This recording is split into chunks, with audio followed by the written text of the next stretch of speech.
I don't have a proper sermon today. These are some notes I wrote on the train yesterday. Yesterday, I attended something called March for Life in London. A very small group of Orthodox Christians joined a much larger group of mainly but not entirely Christians in something called the March for Life. So, what is the point?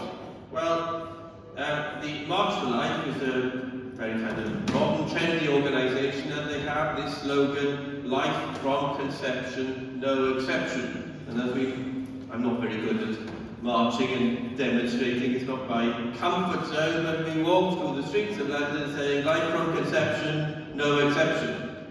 Anyway, there were people there much more enthusiastic at this than I am.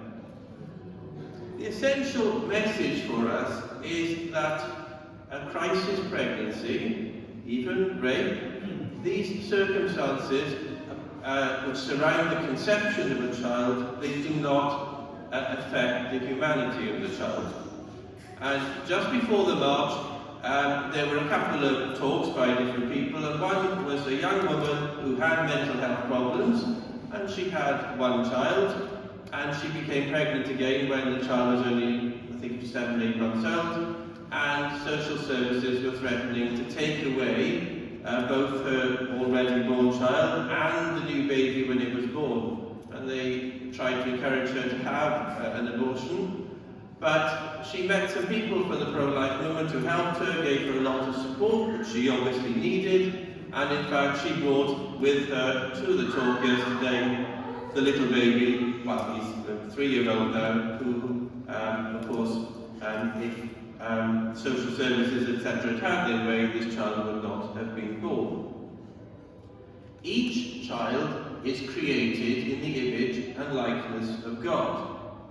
And when we use medical terms, doctors use medical terms all the time, when we use medical terms like fetus and embryo in English, fetus is a Latin word, embryo is a Greek word, somehow we use them in a way of dehumanizing the unborn child.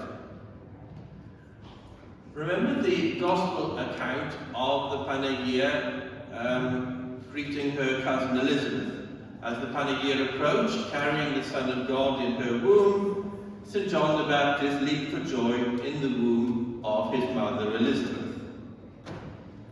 But sadly, in our supposedly Christian country, we have forgotten that Gospel story, and for the last 50 years, we have killed hundreds of thousands of unborn children. But the battle is not lost. We keep on fighting for the unborn. These are the most defenseless people in our society. You might have read in the news that a few days ago in Texas, in the United States, the pro-abortion laws were greatly restricted. It's very difficult now, other than in the first few weeks of pregnancy, for abortion to be allowed in Texas. And we must believe that we can change the law once again in the United Kingdom. It's a big uphill struggle, but we must believe that we can do it.